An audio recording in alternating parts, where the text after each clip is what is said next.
வணக்கம். செல்வகுமாரின் நீண்டகால வானிலை ஆய்வறிக்கை 2026 ஏப்ரல் 13 திங்கட்கிழமை அதிகாலை பதிவு செய்யப்படும் ஆய்வறிக்கை. அதிகாரப்பூர்வ வானிலை அறிக்கைக்கும் இந்திய வானிலை ஆராய்ச்சித்துறை அறிக்கையை பார்க்கவும். இது நீண்டகால வானிலை அறிக்கை. நீண்டகால வானிலை ஆய்வறிக்கையை சமர்ப்பிப்பதற்கு முன்பு வானிலை அமைப்பை பார்ப்போம். முதல்ல கடல் நீரோட்டத்தை பார்ப்போம். கடல் நீரோட்டத்தை பாருங்கள். நிலநடுக்கோட்டு இந்திய பெருங்கடல் மற்றும் பசிபிக் பெருங்கடல், இது ரெண்டையும் முதல்ல பார்ப்போம். நீரோட்டத்தை பொறுத்த வரைக்கும் கடந்த மாதம்,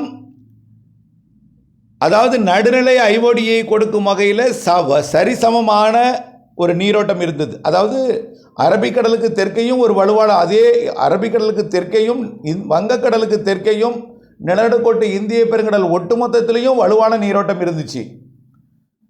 இப்போ அரபிக்கடல் பக்கம் கேரள பக்கம் 31 டிகிரி செல்சியஸ் வெப்பத்தை உயர்த்திவிட்டு திடீரென்று சுமத்ரா மற்றும் தெற்கு அந்தமான் பகுதி, இலங்கை இடைப்பட்ட நிலநடுக்கோட்டு இந்திய பெருங்கடல் பகுதிக்கு வெப்பத்தை கடுமையாக உயர்த்தி கொண்டிருக்கு.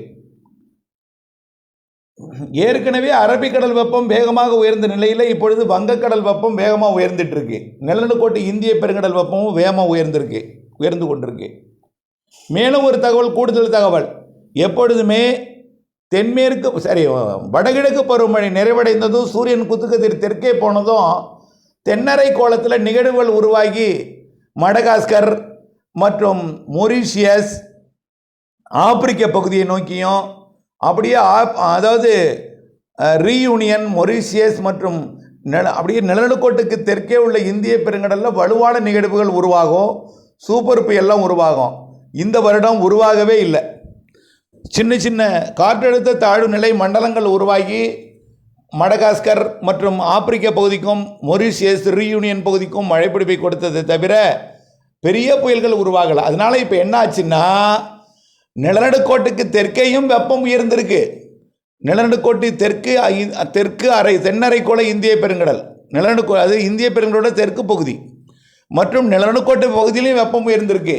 ஒட்டுமொத்த அரபிக்கடல் வங்கக்கடலும் வெப்பம் உயர்ந்திருக்கு. இதனால் பருவமழை மிக சாதகமாக தான் தெரியுது. இப்போது பசிபிக் பெருங்கடலுக்கு போவோம். பசிபிக் பெருங்கடல் வெப்பத்தை பாருங்கள், படத்தில் எல்லாமே காட்டியிருக்கோம். நீரோட்டம் முதல்ல பசிபிக் பெருங்கடலில் பிலிப்பைன்ஸ் மற்றும் அதனை ஒட்டியுள்ள பசிபிக் பெருங்கடல், அதாவது பிலிப்பைன்ஸிற்கு கிழக்கே உள்ள பசிபிக் பெருங்கடல் வெப்பம் கடுமையாக உயர்த்தும் வகையில் நீரோட்டம் வலுவாக சுழல்வதை பார்க்கணும்.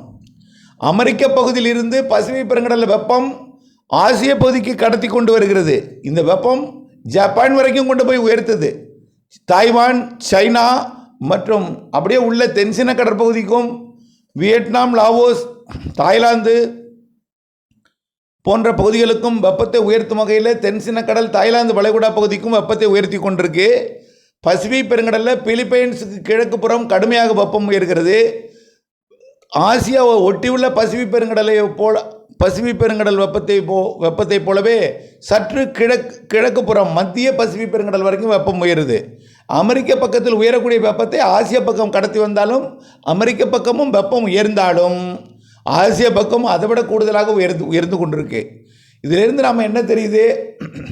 வெப்பம் அமெரிக்க பக்கம் உயர்ந்தாலும் ஆசியா பக்கம் அதை விட கூடுதல் வெப்பம் உயர்கிற காரணத்தினாலே தொடரும் லானினா, எல்னினோலாம் இப்போ எல்லாம் கிடையாது. அப்படியே வந்தாலும் நடுநிலையாக தான் இருக்கும் இந்த வருடம் அப்படின்னு சொல்லிட்டு இருக்கோம். இந்த வருடம் வடகிழக்கு பருவமழை வரைக்கும் லானினா தான். ஐஓடி அப்பப்போ நடுநிலை, அப்பப்போ நெகட்டிவ் ஐஓடி, பாசிட்டிவ் ஐஓடின்னு மாறி மாறி இருக்கும். ஐஓடி ஸ்ட்ராங்காக இருக்குது. ஆக இந்திய பெருங்கடல் வெப்பம் கடுமையாக உயர்ந்திருக்கு. இதன் காரணமாக வங்கக்கடல், அரபிக்கடல் வெப்பம் கடுமையாக உயர்ந்திருக்கு. இதன் காரணமாகத்தான் நம்ம ஏற்கனவே சொன்னோம், ஏப்ரல் இறுதியில் வங்கக்கடலில் ஒரு நிகழ்வும், மே மாதம் முதல் 10 தேதிக்குள்ளே அரபிக்கடலில் ஒரு நிகழ்வும் உருவாகும். இது கேரள கடலோரம், மகாராஷ்டிரா வரைக்கும், லட்சத்தீவு அருகே அந்த நிகழ்வு மழைப்பிடிவை கொடுப்பதற்கு சாதகம் இருக்குது. அரபிக்கடல் வலுவான நிகழ்வு. அடுத்தது பார்த்தீங்கன்னா வங்கக்கடல் நிகழ்வு, அது ஆய்வில் இருக்குது. நெருங்கி விலகுமா, விலகியே போகுமான்னு. இருந்தாலும் ரெண்டு பக்கமும் 2 நிகழ்வு இருக்குது. புரியுதுங்களா? கண்டிப்பாக. இப்போது தென்மேற்கு கோடை மழையும் கோடை நிகழ்வும் ஏப்ரல் பிற்பகுதிக்கு பிறகு அதாவது 20 தேதிக்கு பிறகு மழைக்கு வாய்ப்பு இருக்குது சொல்லியிருக்கோம். 22 தேதிக்கு மேலன்னு. மே மாதம் கோடை மழை சிறப்பாக இருக்குது. மே இறுதி வாரம் தென்மேற்கு பருவமழை முன்கூட்டியே தொடங்குவதற்கு வாய்ப்பு இருக்குது. மே இறுதி நாட்களிலே வலுவான நிகழ்வு உருவாகி கேரளாவிற்கு பருவமழையை தொடக்கும். அந்த நிகழ்வு கேரளாவுக்கு கொடுக்காம மகாராஷ்டிரா போயிட்டுனா அடுத்த நிகழ்வு ஜூன் முதல் வாரத்தில் பருவமழையை தொடக்கும் போல வலுவான நிகழ்வு உருவாகும். அரபிக்கடலில் வலுவான நிகழ்விற்கு சாதகம் இருக்குது. நல்லா புரிஞ்சுக்குங்க. வங்கக்கடல் அரபிக்கடல் 2 வெப்பம் உயர்ந்தாலே நீராவி வெளியாவது அதிகமாகும்.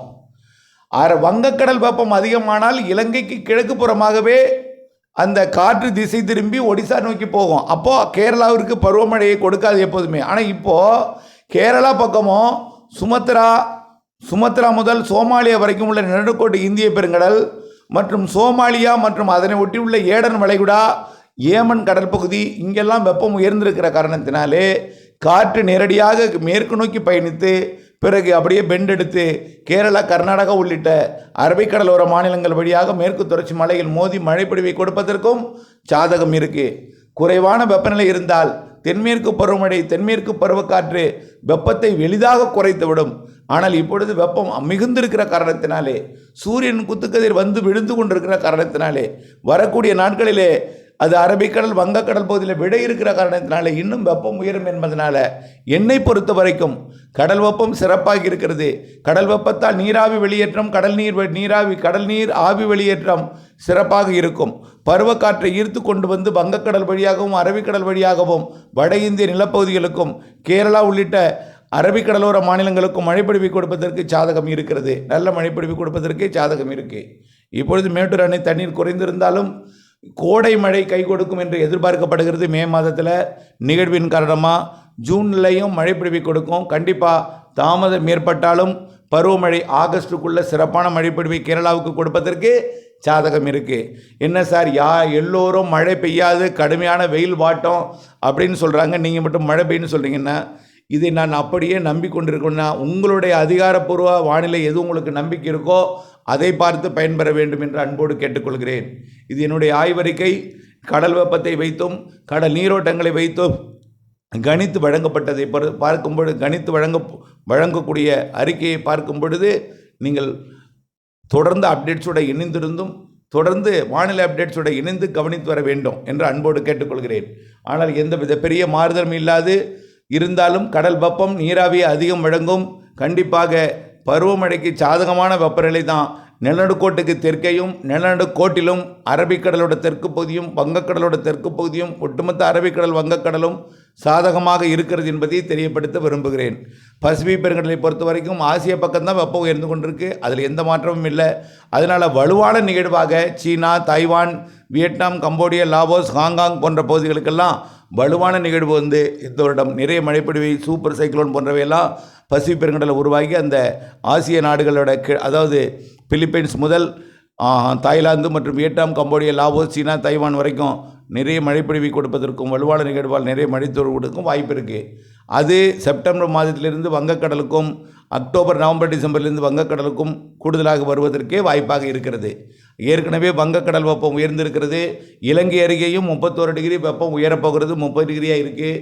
இது தென்மேற்கு பருவமழை காலங்களில் காற்று சுழற்சி உருவாவதற்கும் குறைவான அதிக வெப்பம் இருக்கிறதுனால காற்று சுழற்சியினால் மழைப்பொழிவு தென்மேற்கு பருவமழையில் தமிழ்நாட்டுக்கு கொடுப்பதற்கும், அதே நேரத்தில் தொடர்ந்து தென்மேற்கு பருவமழை காலத்தில் தமிழ்நாட்டு கரையோரமாக வலுவான நிகழ்வு வராமல் இருக்கும் என்பதனால் வடகிழக்கு பருவமழை தொடங்கும் வரைக்கும் தமிழ்நாட்டு இலங்கை கரையோரத்தில் இருக்கக்கூடிய வெப்பம் மேலும் உயரும் என்பதனால் நல்லதொரு வடகிழக்கு பருவமழையை கொடுக்கும் என்பதிலும் மாற்றமில்லை. ஆக தென்மேற்கையை விட வடகிழக்கு அதிக மழைப்பொழிவை தரும் என்ற ஆய்வறிக்கை தான் நம்முடைய மனதிலே தென்படுகிறது, கண்ணோட்டமாக தெரிகிறது. கடல் வெப்பம், கடல் நீரோட்டத்தை பார்க்கும் பொழுது இருவேறு பருவமழையும் சிறப்பாக இருக்கும் என்று தான் தெரிகிறது. அதிகாரப்பூர்வ வானிலை அறிக்கைக்கு இந்திய வானிலை ஆராய்ச்சித்துறை அறிக்கையை பார்க்கவும். உங்களுக்கு நம்பிக்கை உள்ள வானிலை அறிக்கையை கேட்டும் அதற்கேற்ற திட்டமிடுதலுக்கும் குற்றம் குறைகளை என்னிடம் கொண்டு வராமல் ஆய்வறிக்கைக்கு ஊக்கம் அளிக்கும் வகையில் உங்களுடைய உரைகள் இருக்க வேண்டும் என்பதையும் தெரியப்படுத்த விரும்புகிறேன். இணைந்தே இருங்கள் அப்டேட்ஸுடன். நன்றி.